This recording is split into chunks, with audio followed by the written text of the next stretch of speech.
اعمال کی اصلاح کرم سے کر دے۔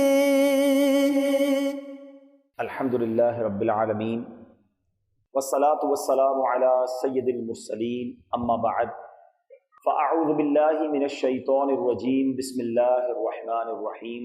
پڑھیے الصلاۃ والسلام علیک یا رسول اللہ وعلی آلک واصحابک یا حبیب اللہ۔ الصلاۃ والسلام علیک یا نبی اللہ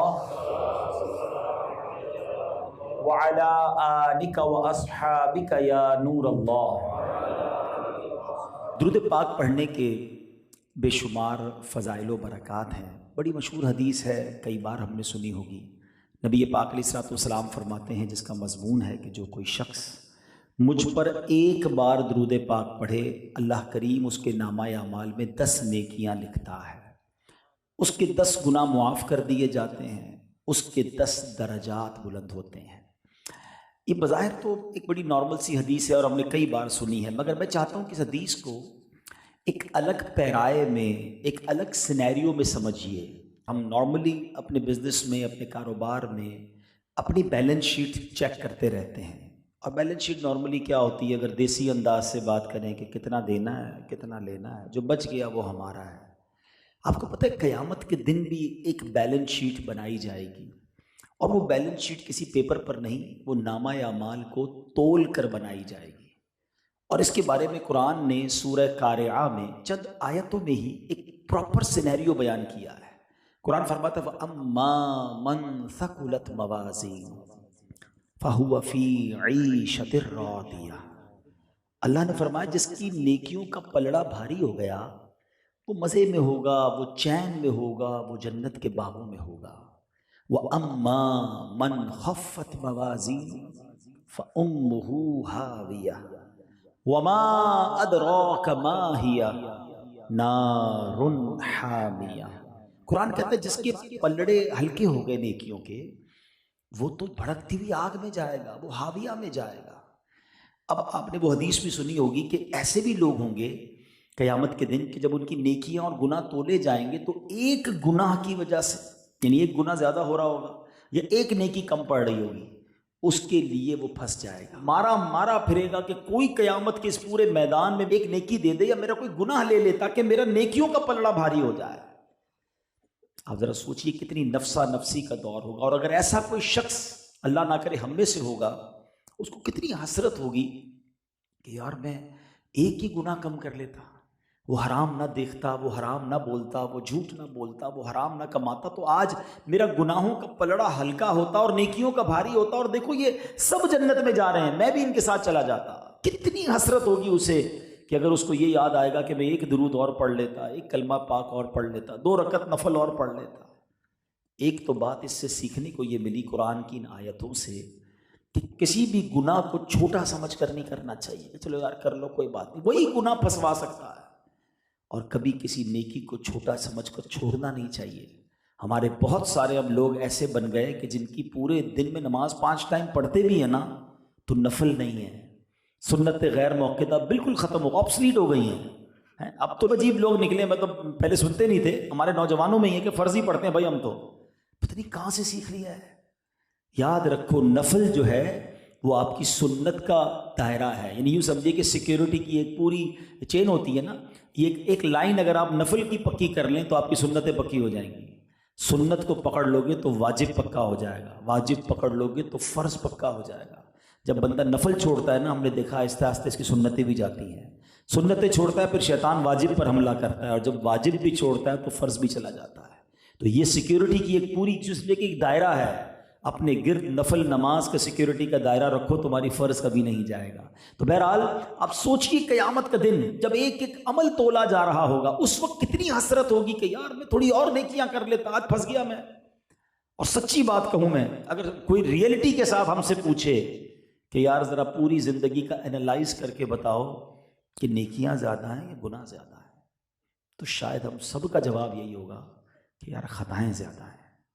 اب what is the way to clear your balance sheet on the day of judgment؟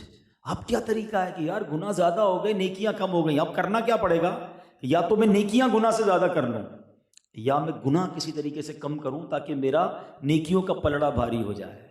اب یہ حدیث پاک دوبارہ سنو، اندازہ ہوگا کمال کا وظیفہ ہے درود پاک۔ آقا فرماتے ہیں صلی اللہ تعالیٰ علیہ وسلم، جو ایک بار درود پاک پڑھے 10 نیکیاں نامہ اعمال میں لکھی جاتی ہیں اور 10 گناہ معاف کر دیے جاتے ہیں۔ It means the more I recite درود پاک، جتنا میں درود پاک پڑھتا جاؤں گا میری بیلنس شیٹ جو ہے وہ بیلنس ہوتی جائے گی، نیکیاں بڑھتی جائیں گی اور گناہ کم ہوتے جائیں گے۔ جب اس تصور کے ساتھ درود پاک پڑھو گے نا، اور تسبیح ہاتھ میں ہوگی تو تسبیح رکھنے کو جی نہیں چاہے گا، خطائیں یاد آئیں گی، گناہ یاد آئیں گے کہ بہت کر لیے یار، اور درود پڑھ لوں تاکہ رب معاف فرما دے۔ اے میرے پیارے اسلامی بھائیوں، کثرت کے ساتھ درود پاک اپنا معمول بنائیے، چلتے پھرتے اٹھتے بیٹھتے انشاءاللہ بروز قیامت کی شرمندگی سے محفوظ رہیں گے۔ آئیے مل کر محبت کے ساتھ بآواز بلند درود پاک پڑھ لیں۔ صلو علی الحبیب صلی اللہ تعالی علی محمد صلی اللہ علیہ وسلم۔ آج میں انشاءاللہ کچھ اللہ والوں کی بات، ایک ایسا عظیم روحانی اسٹرکچر اس دنیا میں قائم ہے اور اللہ والوں کو رب نے کیسی کیسی عطاؤں سے نوازا، اس کے بارے میں چند باتیں عرض کروں گا۔ اور چونکہ ینگسٹرز بھی بیٹھے ہیں، بعض اوقات کنفیوژنز بھی ہو جاتی ہیں کرامت کے بارے میں، اللہ کے ولیوں کے بارے میں، تو اس بارے میں بھی کچھ قرآن و حدیث سے عرض کرنے کی کوشش کروں گا۔ ایک بڑا ہی ایمان افروز واقعہ ہے، خلیفہ ہارون رشید بڑا نیک بادشاہ گزرا، اپنے وقت کا خلیفہ تھا، یعنی آج کے دور کا ہم سمجھ لیں پرائم منسٹر تھا۔ اس کی جو زوجہ تھی وہ بھی بڑی نیک خاتون تھی، زبیدہ خاتون۔ زبیدہ خاتون ایک بار اپنی کنیزوں کے ساتھ کہیں سفر پر جا رہی تھی، تو انہوں نے شہر کے کونے میں دیکھا کہ ایک ایسی ہستی جس کو جو گئے ہیں بغداد شریف، انہوں نے مزار شریف پہ حاضری بھی دی ہوگی، حضرت بہلول دانا رحمۃ اللہ تعالیٰ علیہ۔ بہلول ایکچولی عربی میں کسی مجنون کو یا یوں دیوانے کو کہتے ہیں، تو لوگ انہیں بہلول کہا کرتے تھے۔ تو اب علماء کرام نے بتایا کہ ان کا تو مرتبہ اتنا بلند تھا کہ ان کے نام کے ساتھ دانا لگا دیا گیا کہ یہ تو عقل مند تھے، اور کتنے عقل والے تھے بھی آگے سنیں گے آپ۔ تو زبیدہ خاتون جو ہے جب اس سفر پر جا رہی تھی تو آپ نے دیکھا کہ بہلول دانا رحمۃ اللہ تعالیٰ علیہ زمین پر کچھ مٹی سے بنا رہے ہیں۔ آپ نے کہا کہ اے بہلول کیا بنا رہے ہو، کیا کر رہے ہو؟ تو کہا میں جنت کا محل بنا رہا ہوں۔ زبیدہ خاتون نے کہا کہ کیا اس کی قیمت کیا ہے؟ کہا 1 درہم قیمت ہے۔ اب 1 درہم تو بہت نارمل رقم ہے، آج بھی 1 درہم کتنے کا ہے؟ وہ بھی زمانے میں بھی درہم ایک نارمل اماؤنٹ تھی، دینار سونے کی اشرفی ہوتی تھی، درہم تو چاندی کا سکہ ہوتا تھا۔ انہوں نے فوراً جو ہے وہ درہم دے دیا اور گھر آ گئی۔ رات جو ہے جب زبیدہ خاتون سوئی تو تہجد پڑھ کے عبادت کر کے، تو لیٹ نائٹ میں ان کے شوہر نے انہیں جگایا اور کہا کہ اٹھو، خیریت تو ہے؟ کیا بات ہے؟ کہ میں رات سویا تو خواب میں میں نے ایک بہت خوبصورت باغ دیکھا، میں سیر کرنے لگا تو میں نے کسی سے پوچھا کہ یہ کون سا باغ ہے؟ تو کہا یہ تو جنت الفردوس ہے۔ جنت الفردوس کی سیر کرتے کرتے مجھے ایک بہت خوبصورت محل نظر آیا، اس محل کے دروازے پر زبیدہ خاتون لکھا تھا۔ اے زبیدہ تم نے ایسا کون سا عمل کیا ہے کہ میں نے آج جنت میں تمہارا محل دیکھا؟ زبیدہ خاتون کہتی ہیں عمل تو پتہ نہیں، آج میں جا رہی تھی، اللہ کا ایک نیک بندہ مجھے نظر آیا، میں نے پوچھا کیا کر رہے ہو؟ کہا جنت کا محل فروخت کر رہا ہوں۔ میں نے 1 درہم دیا، انہوں نے کہا جاؤ تمہیں جنت کا محل دے دیا۔ کہ زبیدہ جلدی چلو کہیں ڈیل ختم نہ ہو جائے۔ اب ہارون رشید اپنی سواری نکالتا ہے اور جناب شہر میں تلاش جاری ہے کہ حضرت بہلول دانا کہیں مل جائیں۔ ایک کونے میں حضرت بہلول دانا بیٹھے وہی مٹی کے گھروندے بنا رہے۔ ہارون رشید کہتے ہیں اے بہلول کیا کر رہے ہو؟ کہ جنت میں محل بنا رہا ہوں۔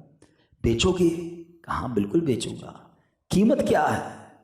کہا اے ہارون اس کی قیمت تمہاری پوری سلطنت ہے، پوری سلطنت ہے۔ حضرت ہارون رشید کہتے ہیں کہ کل تو تم نے میری زوجہ کو 1 درہم میں بیچا تھا اور آج اتنے ریٹ بڑھ گئے۔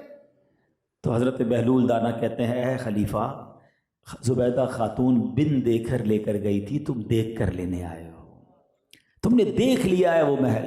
بہرحال وہ بھی اللہ والے تھے، کہا اے بہلول دانا میں اپنی ساری سلطنت آپ کو دی، بس مجھے جنت میں محل دے دیں۔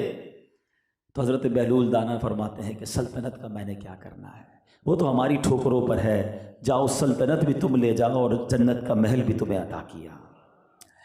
اب یہ بڑا ایمان افروز واقعہ ہے، لیکن ونس اگین میں نے یہ واقعہ بیان کرتے ہوئے مجھے اندازہ ہے کہ یہ واقعہ آپ کسی بھی محفل میں بیان کر دیں، کچھ لوگ تو بہت خوش ہوتے ہیں، مگر شیطان کئی لوگوں کے ذہنوں میں وسوسے ڈالتا ہے کہ یار یہ کیسے ہو سکتا ہے کہ کوئی اللہ کا ولی جو ہے کسی کو جنت عطا کر دے۔ ہیں؟ کسی ایسی کرامت کیسے دکھا سکتا ہے؟ تو آج میں یہ نیت کر کے آیا تھا، ہم بعض اوقات اولیاء کرام کی شان کے بارے میں کنفیوز ہو جاتے ہیں، ہمارے لوگ کنفیوز ہو جاتے ہیں، بہت سارے تو نہیں ہوتے، لیکن چونکہ نیو جنریشن اور پرابلم پتہ کیا ہے، اس کی ایک وجہ بھی ہے۔ اس کی وجہ یہ کہ آج جب سے سوشل میڈیا آیا نا، سب کو سننا ہے۔ اچھا سنتے سب کو ہیں تو پھر کنفیوز بھی ہو جاتے ہیں کہ فلاں نے یہ کہا تھا تو فلاں نے یہ کہا تھا۔ مجھے آج تک ایک بات نہیں سمجھ آئی کہ ماشاءاللہ آپ پڑھے لکھے لوگ ہیں، کبھی ایسا ہوا کہ آپ کسی درزی کے پاس گئے، اس نے آپ کا کپڑا بڑا اچھا سی کر دیا تو آپ نے کہا یہ کپڑا بڑا اچھا بناتا ہے، میرا کرتا شلوار بالکل فٹ آتا ہے، میں اپنا نیا گھر بھی اس سے ہی بنوا لیتا ہوں؟ تو آپ کہیں گے نہیں یار، درزی کا کام کپڑے سینا ہے، بلڈر گھر بنائے گا۔ کبھی ایسا ہوا کسی موچی کے پاس گئے، اس نے جوتا بالکل ٹھیک کر دیا، کاٹتا تھا جوتا، آپ نے کہا جوتا سیٹ کر دیا، یار میری طبیعت خراب ہے دوائی بھی تم دے دو۔ تو آپ کہیں گے نہیں، موچی جوتے سیے گا، ڈاکٹر دوائی دے گا۔ زندگی کے ہر شعبے میں جو ایکسپرٹ ہوتا ہے ہم اس کی طرف جاتے ہیں، مگر دین اتنا مظلوم ہو گیا ہے کہ دین جناب ہر کوئی انٹرپریٹ کر رہا ہے اور ہم ہر کسی کی سنی جا رہے ہیں، اور اسی لیے کنفیوز بھی ہیں۔ ہمیں دین سیکھتے وقت بھی پہلا پیرامیٹر کیا بنانا ہوگا کہ میں اس کی بات سنوں جو کوالیفائڈ، جو سرٹیفائڈ، جو واقعی اللہ رسول کے دین کو جاننے والا ہے نا، مفتی ہے، عالم ہے، عاشق رسول ہے۔ سب سے پہلے تو یہ دیکھنا ہے کہ اس نے اللہ رسول کا دامن تھاما ہے کہ نہیں، صحابہ اور اہل بیت کی محبت ہے کہ نہیں۔ اگر وہ واقعی عاشق رسول، عالم دین ہے، اس کی بات سنیں تو پھر آپ کو کنفیوژنز نہیں ہوں گی۔ تو پہلی بات یہ ضروری ہے کہ ہم نے سیکھنا کس سے ہے۔ دین سیکھنے کے لیے بھی ہمیں پہلے پک اینڈ چوز کرنا ہوگا۔ اگر آپ ہر کسی سے بات سنیں گے تو اینڈ آف دا ڈے ہم کنفیوز ہوتے چلے جائیں گے۔ تو بہرحال میں آتا ہوں اپنے ٹاپک کی طرف کہ ہمیں آج اولیاء کرام کے بارے میں سمجھنا ہے کہ اللہ کے ولیوں کی شان کیا ہوتی ہے، ان کا مقام کیا ہوتا ہے۔ قرآن مجید میں اللہ تبارک و تعالیٰ اولیاء کرام کے بارے میں کیا فرماتا ہے؟ اولئک حزب اللہ الا ان حزب اللہ هم المفلحون۔ یہ اللہ کی جماعت ہے، سنتا ہے، اللہ ہی کی جماعت کامیاب ہے۔ سبحان اللہ۔ ولی کس کو کہتے ہیں پہلے یہ سمجھیے گا۔ ولی کہتے ہیں عربی میں، اس کا ترجمہ بنتا ہے دوست۔ اب جس کو رب اپنا دوست بنا لے، اگر کوئی بہت بڑے آدمی کا دوست بن جائے، اب اس آدمی کی پاور اسے ملتی ہے نہیں ملتی؟ کوئی بہت بڑے منسٹر کا، کوئی وزیر اعظم کا، کوئی جناب بہت بڑے اربوں پتی شخص کا بہت کلوز فرینڈ بن جائے تو اس کے لیے چیزیں کتنی آسان ہو جاتی ہیں کہ میرا تو دوست ہے، ابھی میں پیسے لے آتا ہوں، ابھی میں کام کر لیتا ہوں۔ دنیا میں جب بڑے آدمی سے دوستی ہو تو چیزیں آسان ہو جاتی ہیں، جسے رب اپنا دوست بنا لے اب اس کے لیے چیزیں آسان کیوں نہیں ہوں گی؟ کیونکہ خالق کا دوست ہو گیا نا، مالک کا دوست ہو گیا، اللہ نے اسے یہ عطائیں فرمائی ہیں۔ بہرحال اولیاء کرام کی شان کیا ہے؟ سبحان اللہ، کتنے خوبصورت الفاظ کتابوں میں اولیاء کرام کے بارے میں ہیں کہ اولیاء کرام وہ مقدس ترین ہستیاں ہیں کہ جن پر پہاڑ سلامتی بھیجتے ہیں۔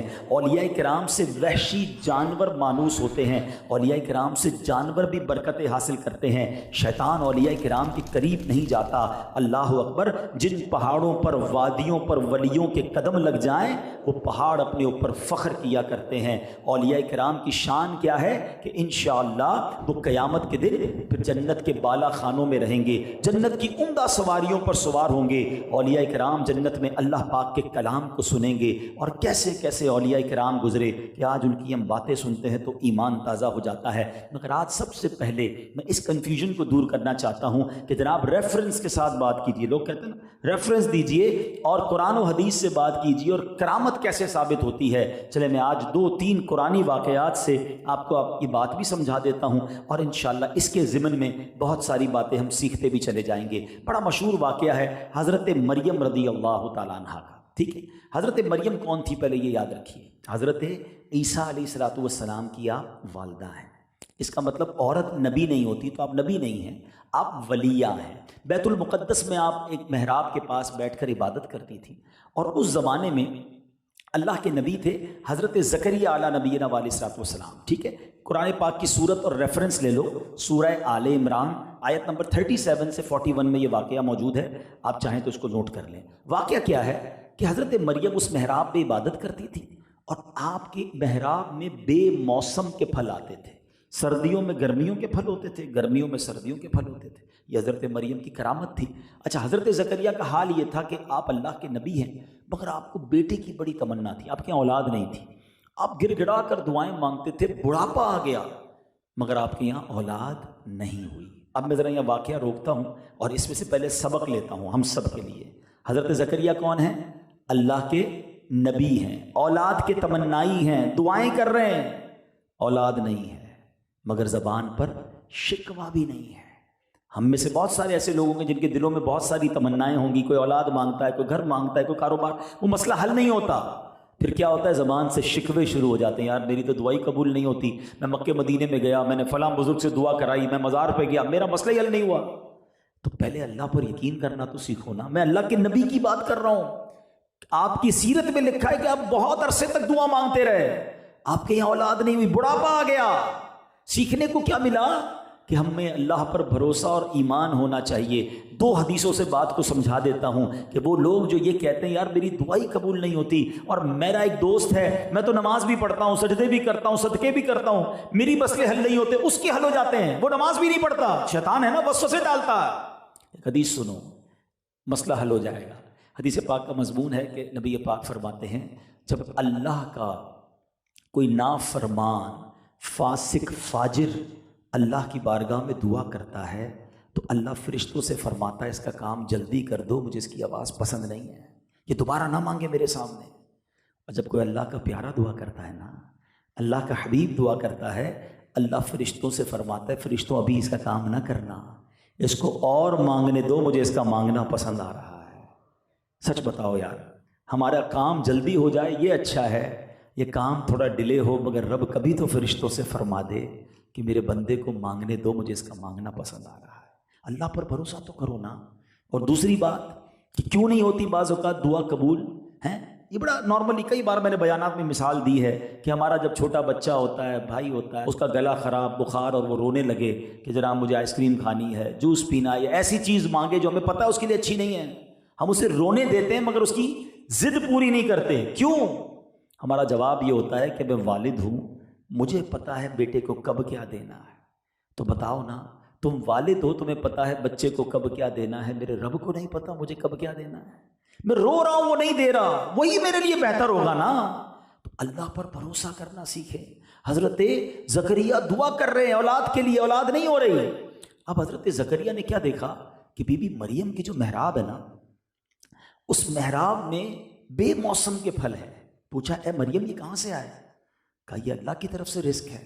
تو حضرت زکریا نے کیا خوبصورت ازیوم کیا کہ جب حضرت مریم کی اس محراب میں بے موسم کے پھل آ سکتے ہیں، میری اولاد کا موسم تو چلا گیا، میں بوڑھا ہو چکا ہوں، ضعیف ہو گیا ہوں، اب اولاد نارملی اس ایج میں نہیں ہوتی، مگر جو رب محراب میں بے موسم کے پھل دے سکتا ہے، وہ رب میری دعا سنے، اس محراب میں جا کے میں دعا کروں اور مجھے بے موسم میں اولاد بھی دے سکتا ہے۔ حضرت زکریا اس محراب میں چلے گئے، قرآن میں یہ واقعہ موجود، اور آپ نے جا کر دعا کی اللہ کی بارگاہ کہ اے اللہ مجھے تو اولاد دے دے، میری اولاد کا موسم تو چلا گیا، میری عمر کا موسم بھی چلا گیا، مگر تو مریم کو بے موسم کے پھل دے سکتا ہے تو مجھے اولاد دے دے۔ اب کیا ہوا؟ قرآن کہتا ہے یہ دعا قبول ہوئی، اللہ نے انہیں بیٹا بھی عطا فرمایا، بیٹے کا نام بھی یحییٰ رب نے عطا فرمایا، اسے نبوت بھی عطا فرما دی۔ اچھا اس واقعے سے دو مسئلے حل ہو گئے، مسئلے تو 3 حل ہوئے۔ دعا میں تاخیر پر رب سے شکوہ نہیں کرنا ہے، ٹھیک ہے۔ دوسرا میٹر کیا سالو ہو گیا کہ کرامت حضرت مریم کی قرآن میں اس کا ذکر موجود۔ تیسرا بڑا زبردست مسئلہ حل ہو گیا، حضرت زکریا تو اللہ کے نبی ہیں، کہیں بھی دعا کرتے، لوگ کہتے ہیں نا یار کیا ضرورت ہے فلاں جگہ جا کر دعا کرنے کی، گھر میں بیٹھ کے دعا کرو، اللہ سب جگہ سے سنتا ہے۔ بے شک میرا رب سب جگہ سے سنتا ہے، مگر اللہ والوں کے جہاں قدم لگ جائیں نا، اللہ والے جہاں عبادت کریں، آپ اللہ کے نبی ہیں مگر محراب مریم میں جا کر دعا کر رہے ہیں کہ اللہ میری دعا سن لے، اور ان کی دعا قبول ہوئی۔ تو یہ دلیل ہے ہمارے پاس کہ مجھے ایک بات بتاؤ کہ جہاں اللہ کی ولیہ عبادت کریں ادھر حضرت زکریا جا کر دعا کریں تو دعا قبول ہو جائے، تو جس مزار میں اللہ والے موجود ہوں اس مزار کے قریب جا کر ہم دعا کریں تو اللہ کیوں نہ ہماری دعاؤں کو سنے گا۔ تو بات کلیئر ہو گئی۔ اب چلتے ہیں قرآن کے ایک دوسرے واقعے کی طرف، بلکہ میں مشورہ بھی ساتھ ساتھ دیتا جاؤں گا، قرآن پڑھا کرو اور بما تفسیر پڑھا کریں۔ بڑی پیاری تفسیر قرآن ہے صراط الجنان، اس کو پڑھیں گے تو اور چیزیں کلیریفائی ہوں گی۔ قرآن پاک کی ایک سورت ہے، ون آف دا امیزنگ سورت آف قرآن، سورہ کہف، اس کو ضرور پڑھیں، ہر جمعے کو پڑھیں۔ اس کی تو فضیلتیں بھی ہیں کہ ایک جمعے سے دوسرے جمعے تک پڑھنے والے کے لیے نور ہوتا ہے۔ تو سورہ کہف کیا ہے؟ سورہ کہف میں 3 بڑے امیزنگ واقعات ہیں، اوئے ہوئے، اس کو پڑھیں تو ایمان تازہ ہو جاتا ہے۔ پتہ نہیں کون کون سی سٹوریاں پڑھتے ہیں، قرآن کی کہانیاں پڑھو نا، حضرت خضر علیہ السلام اور حضرت موسیٰ کی ملاقات کا ایک عجیب واقعہ اس میں موجود ہے، سورہ کہف کی تفسیر میں ہی۔ سورہ کہف میں غار والوں کا واقعہ بھی موجود ہے، اور سورہ کہف میں حضرت ذوالقرنین کا واقعہ بھی موجود ہے، جب وہ یاجوج ماجوج کے پاس جا کر انہوں نے دیوار لگا دی۔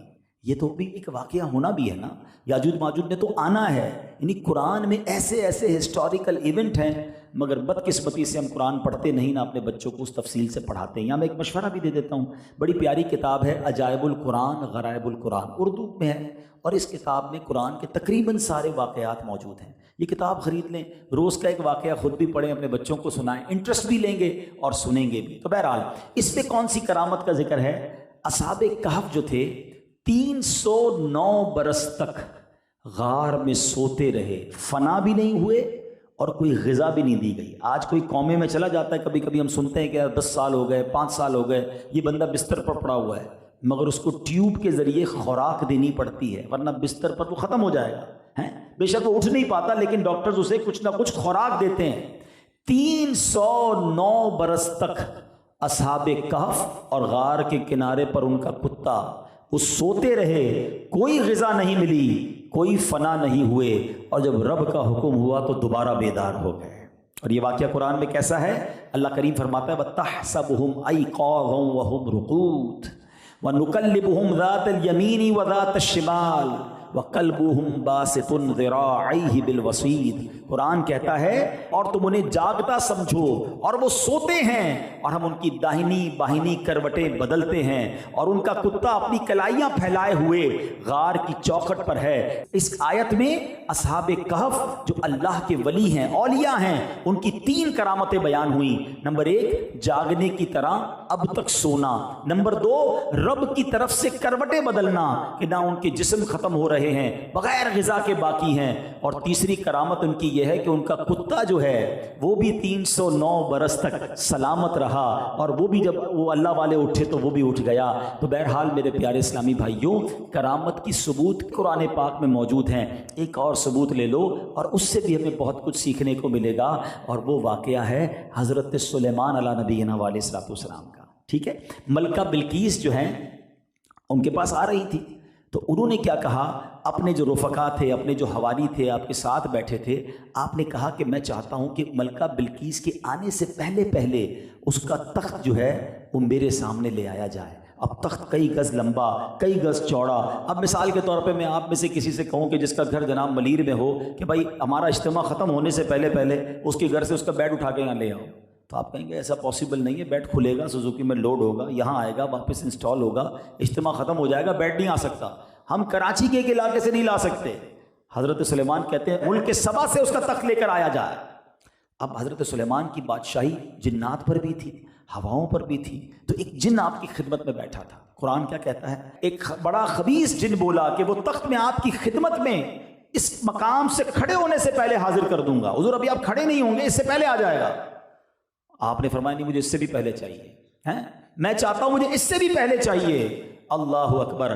اب آپ کے پاس ایک ایسا شخص بھی موجود تھا جو آپ کا صحابی تھا، آپ کا امتی تھا، اور اس کے پاس اللہ کے نام کا علم تھا۔ اس نے کیا کیا؟ قرآن کہتا ہے قال الذی عندہ علم من الکتاب، اس نے عرض کی جس کے پاس کتاب کا علم تھا، حضور میں آپ کی پلک جھپکنے سے پہلے اس کو حاضر کر دوں گا۔ اور ایسا ہی ہوا۔ آگے قرآن کہتا ہے فَلَمَّا رَآهُ مُسْتَقِرًّا عِنْدَهُ، آپ نے دیکھا وہ سامنے آ گیا، تخت، بات جاری اور تخت آ گیا۔ لیکن سبحان اللہ، حضرت سلیمان نے کیا کہا؟ هَذَا مِن فَضْلِ رَبِّي، یہ میرے رب کا فضل ہے۔ یہاں ایک بات سیکھنے کو ملتی ہے کہ اتنا بڑا کمال حضرت سلیمان اور آپ کی امتی نے دکھایا، مگر یہ نہیں کہا یہ میرا کمال ہے، میں نے کچھ کیا۔ کیا فرمایا اللہ والوں نے؟ هَذَا مِن فَضْلِ رَبِّي، یہ میرے رب کا فضل ہے۔ سیکھنے کو یہ ملا کہ اگر زندگی میں کبھی کوئی کمال مل جائے، کوئی شہرت مل جائے، اللہ پاک نے کسی کو چہرہ اچھا دیا، کسی کو آواز اچھی دی، کسی کو مال دیا، کبھی یہ نہ سمجھے کہ میرا کمال ہے، اسے یہی کہنا چاہیے کہ میرے رب کا فضل ہے، یہ میرے رب کی عطا ہے، میرے پاس کچھ نہیں ہے، آج جو کچھ مجھے دیا ہے وہ میرے رب نے دیا ہے۔ اور یہی انداز اختیار کرنا چاہیے چاہیے، کبھی تکبر میں نہ آ جانا کہ یہ میں نے کیا ہے، یہ میری کوششوں سے ملا ہے، کہ جب بندہ اس کیفیت میں آتا ہے تو وہ رب جب چاہتا ہے وہ نعمتیں واپس چھین لیتا ہے، کیونکہ جو شکر نہیں کرتا نا، اللہ تعالیٰ کی نعمتوں کا شکر ادا نہیں کرتا، کفران نعمت کرتا ہے، اس کی نعمتیں جو ہے وہ چھین لی جاتی ہیں۔ تو بہرحال میرے پیارے اسلامی بھائیوں، میں نے قرآن سے 3 واقعات بیان کر دیے۔ اب حضرت سلیمان کا جو امتی تھا وہ کون تھا؟ وہ اللہ کے ولی تھے۔ اب میں ایک سوال کرنا چاہتا ہوں، حضرت سلیمان اللہ کے نبی ہے نا، بالکل بہت بڑا مرتبہ ہے، مگر ہمارے آقا وہ تو سب سے اعلیٰ ہے نا، وہ تو حضرت سلیمان کے بھی آقا ہے نا۔ سبحان اللہ، سیدی اعلیٰ حضرت کیا فرماتے ہیں؟ خلق سے اولیاء، اولیاء سے رسول، اور رسولوں سے اعلیٰ ہمارا نبی۔ ہمارے آقا تو سب سے اعلیٰ ہے۔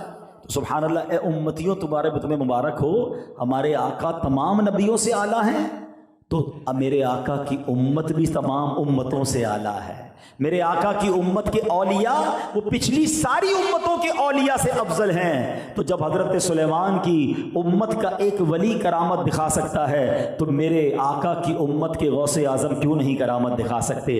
داتا گنج بخش کیوں نہیں کرامت دکھا سکتے؟ اللہ نے پچھلی امتوں کے ولیوں کی کرامت قرآن میں ذکر کی، تو نبی پاک کی امت کے اولیاء کرام کی اگر ہم کرامت سنتے ہیں تو why we are going for confuse? ہم کیوں کنفیوز ہوتے ہیں؟ جب اللہ والے ہیں، اللہ نے انہیں یہ طاقت عطا فرمائی ہے، تو ہمیں اس پہ کوئی پرابلم نہیں ہونی چاہیے۔ اور اب میں ایک حدیث پاک سنانے جا رہا ہوں، اور اس حدیث کے پیرائے میں ہمیں بہت کچھ سیکھنے کو ملے گا کہ اولیاء کرام جو ہے نا، پہلے یہ بات سمجھ لیں، اولیاء کرام کی ایکچوئل کوئی ہمارے پاس نشانی نہیں ہوتی ہے۔ انبیاء کا نام قرآن میں موجود ہے، جن کا موجود ہے، اور صحابہ کون ہیں اس کی ڈیفینیشن ہے کہ جس نے اللہ کے نبی علیہ الصلوۃ والسلام کو اپنی سر کی آنکھوں سے ایمان کی حالت میں دیکھا یا ان کی صحبت اٹھائی اور ایمان پر ان کا خاتمہ ہوا، وہ صحابی ہے۔ مگر اللہ کا ولی کون ہے یہ ہم نہیں پہچان سکتے، بلکہ احادیث میں اور روایتوں میں مضمون ملتا ہے کہ اللہ کریم نے اپنے اولیاء کو بندوں پہ چھپا کے رکھا ہے۔ ہم نہیں جانتے کہ آج کی اس محفل میں کتنے اولیاء بیٹھے ہیں، ہاں ہو سکتا ہے یہاں بھی کوئی موجود ہو، کیونکہ اللہ نے اپنے اولیاء کو بندوں میں چھپا کے رکھا ہے۔ اور ایک حدیث اب جو میں سنانے جا رہا ہوں، یہ بہت زیادہ ایک طرح سے انکریجنگ بھی ہے اور الارمنگ بھی ہے۔ اللہ کے حبیب علیہ الصلوۃ والسلام فرماتے ہیں، اہل جنت گرد آلود چہرے، بکھرے بالوں والے، پھٹے پرانے کپڑوں والے، جن کی کوئی پرواہ نہیں کی جاتی۔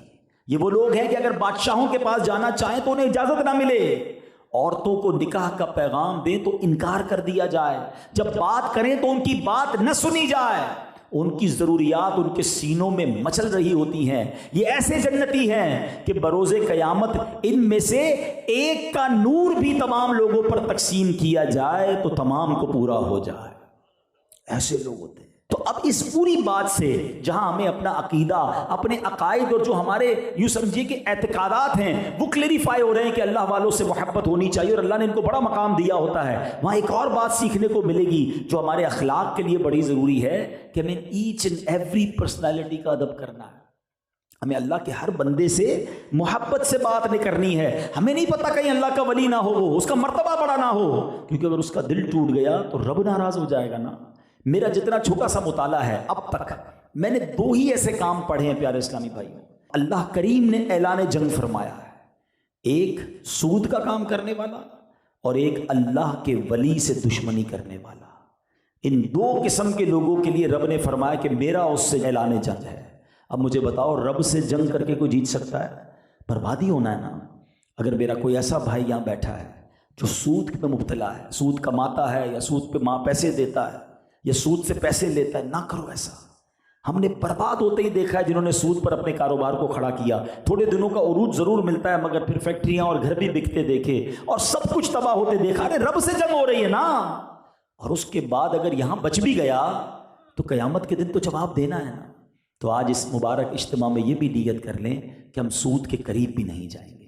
کچھ لوگ یہ سوچتے ہیں، مجھے اندازہ ہے، میں ملا بھی ہوں ایسے لوگوں سے جو کہتے ہیں یار بات تو ٹھیک ہے کہ سود کا کام نہیں کرنا چاہیے، مطلب میں پھنس گیا ہوں، اگر میں سود کا کام ختم کروں گا تو مجھے اپنی چیزیں بیچنی پڑ جائیں گی، میرا لائف اسٹائل نیچے آ جائے گا۔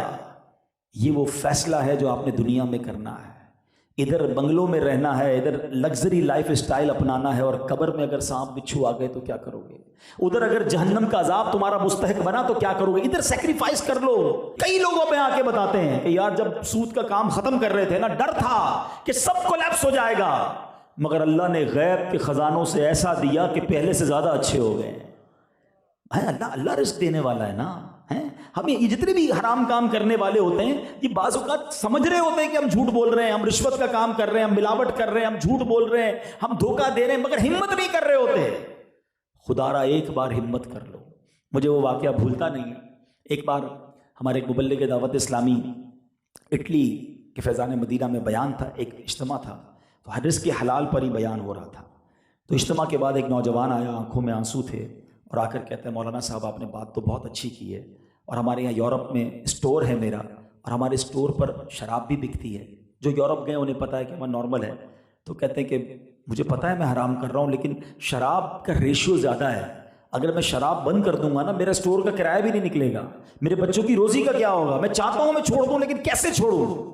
تو اس مبلغ دعوت اسلامی نے اسے 2-3 باتیں کہیں جو میں آج آپ کے سامنے کرنا چاہتا ہوں۔ جو یہ سوچتا ہو کہ یار بات ٹھیک ہے مجھے حرام نہیں کمانا، مگر میں کیسے چھوڑوں، میرا سب کچھ چلا جائے گا۔ اس مبلغ نے اس نوجوان سے کیا کہا تھا؟ اس نے کہا کہ یہ بتاؤ تم غلط کر رہے ہو، حرام کما رہے ہو؟ کہتا ہاں۔ تمہیں روزی مل رہی ہے؟ کہتا ہاں۔ کہ تم یہ کیسے سوچ سکتے ہو کہ تم حرام کماؤ تو تمہیں پیسے ملیں گے اور حلال کماؤ گے تو رزق دینے والا مالک روزی بند کر دے گا؟ رازق کون ہے؟ اللہ۔ اس نے کہا اللہ، تو تمہیں اللہ پر بھروسہ ہونا چاہیے۔ وہ نوجوان زاروں کی طرح رونے لگا۔ 1-1.5 سال بعد وہ مبلغ پھر گئے اٹلی، وہ تو بھول گئے تھے مگر وہ نوجوان اجتماع کے بعد آ گیا، کہتے ہیں حضرت یاد ہے مجھے پہچانا میں کون ہوں؟ کہ کون؟ کب آپ نے مجھے کہا تھا کہ اللہ روزی دینے والا ہے، شراب بیچنا چھوڑ دو، آپ تو چلے گئے یہ کہہ کر، میں روتا رہا سوچتا رہا، میں نے شراب چھوڑ دی حضرت، وہ دن ہے آج کا دن ہے، اللہ نے میرے کاروبار میں اور برکت ڈال دی ہے۔ اچھا یہ قرآن کا وعدہ ہے، پتہ ہے آپ کو؟ اللہ نے قرآن میں فرمایا وَمَن يَتَّقِ اللَّهَ يَجْعَلْ لَهُ مَخْرَجًا، اللہ قرآن میں فرماتا جو اللہ سے ڈرے اللہ اس کے لیے نجات کا راستہ نکالے گا۔ وَمَن يَتَّقِ اللَّهَ يَجْعَلْ لَهُ مَخْرَجًا وَيَرْزُقْهُ مِنْ حَيْثُ لَا يَحْتَسِبُ، اللہ ادھر سے روزی دے گا جدھر تمہارا گمان بھی نہیں ہوگا۔ بالکل ایسا ہوتا ہے کہ بندے کو اندازہ بھی نہیں ہوتا یہ پیسے کدھر سے آ رہے ہیں، غیب سے آئیں گے، کیونکہ آپ نے ایک حرام کا دروازہ بند کر دیا ہے، اللہ کو راضی کرنے کی طرف چل پڑے ہو۔ اور آگے اس قرآن کی آیت کا حصہ کتنا پیارا ہے، وَمَن يَتَوَكَّلْ عَلَى اللَّهِ فَهُوَ حَسْبُهُ، جو اللہ پر بھروسہ کرے اللہ اس کے لیے کافی ہے۔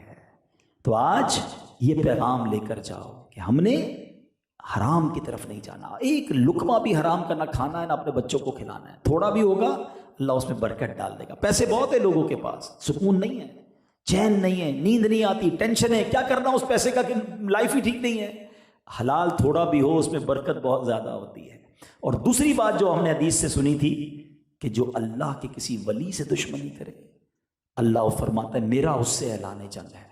اس سے کیسے بچ سکتے ہو؟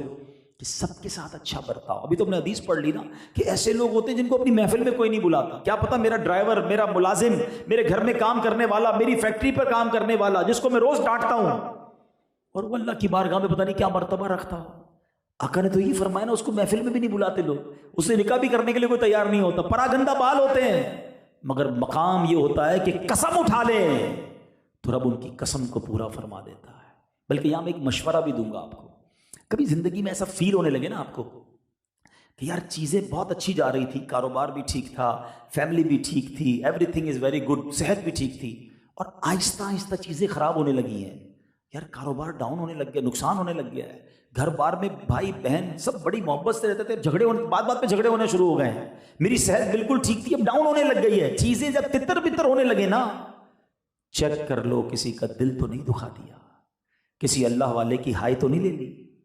یہ ضروری ہے کیونکہ جب ان کے ہاتھ اٹھ جائیں نا، جب مظلوم کا ہاتھ اٹھتا ہے نا تو پھر عرش تک پکار جاتی ہے۔ زندگی کا ایک فارمولہ بنا لو میرے پیارے اسلامی بھائیوں، ہم نے ہائے نہیں لینی، ہم نے دعائیں لینی ہیں، ہم نے دل توڑنے نہیں ہیں، ہم نے دل جوڑنے ہیں، ہم نے ہر مسلمان کی عزت کرنی ہے۔ آج آپ کو میں نے حدیث سنا دی ہے کہ یہ لوگوں میں چھپے ہوئے ہیں اللہ والے، ان کا مرتبہ اتنا اعلیٰ ہے اور ہمیں پتہ نہیں ہے، تو ہم کس منہ سے کسی کو ذلیل کر سکتے ہیں، کسی کی دل توڑ سکتے ہیں، کسی کو جناب کیا کیا نہیں کہتے لوگ، کس طرح ڈسکریج کرتے ہیں۔ تو آج کے اس اجتماع میں جہاں ہم نے کرامت کا ثبوت قرآن سے سنا، اولیاء کرام کی شان کے بارے میں سنا، وہاں ہم یہ میسج بھی لے کر جائیں کہ ہم نے ہر مسلمان سے محبت سے پیش آنا ہے، ایک آخری حدیث سنا کر اپنی بات ختم کرتا ہوں کہ اللہ کے حبیب علیہ الصلوۃ والسلام فرماتے ہیں ایک ایک بندے کی جو ویلیو ہے نا، دیکھو اس حدیث سے سمجھ آئے گی.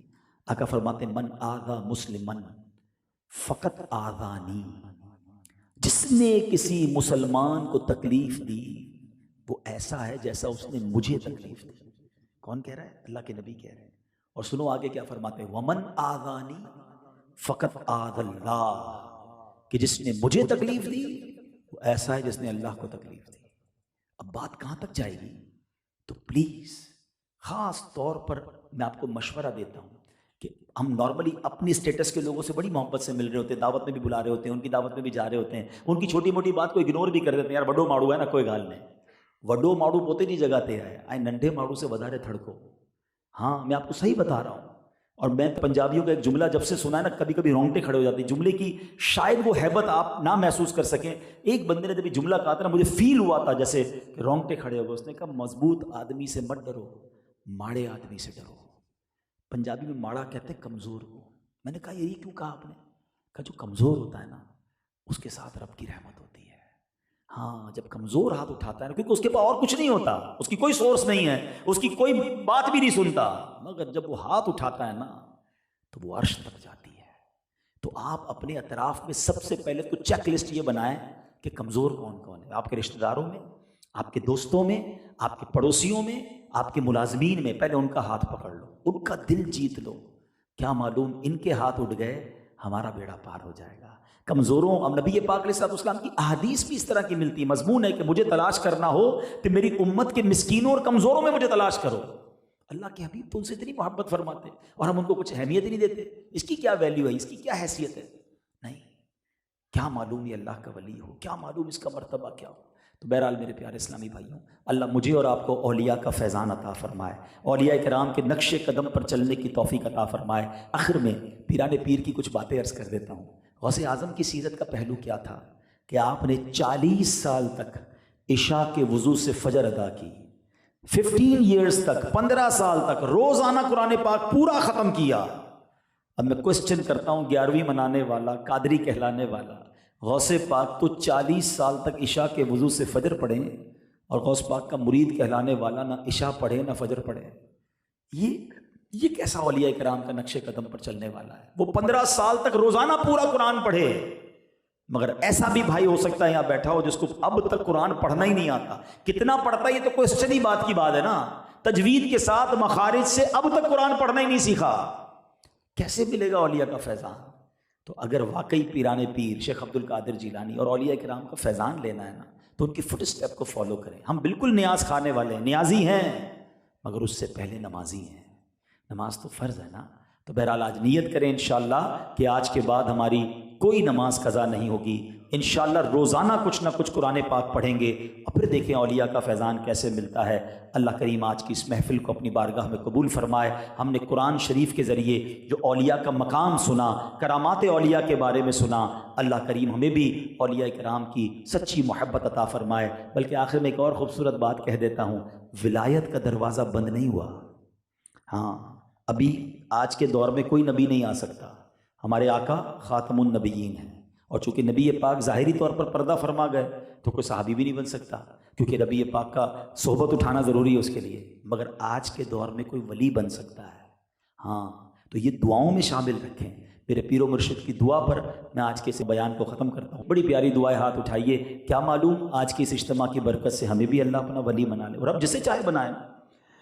تو اپنی ولایت کی خیرات دے دے، تو اپنی ولایت کی خیرات دے دے، میرے غوث کا واسطہ یا الہی، میرے غوث کا واسطہ یا الہی، بنا دے مجھے نیکوں کا صدقہ گناہوں سے مجھ کو بچایا الہی، گناہوں سے مجھ کو بچایا الہی۔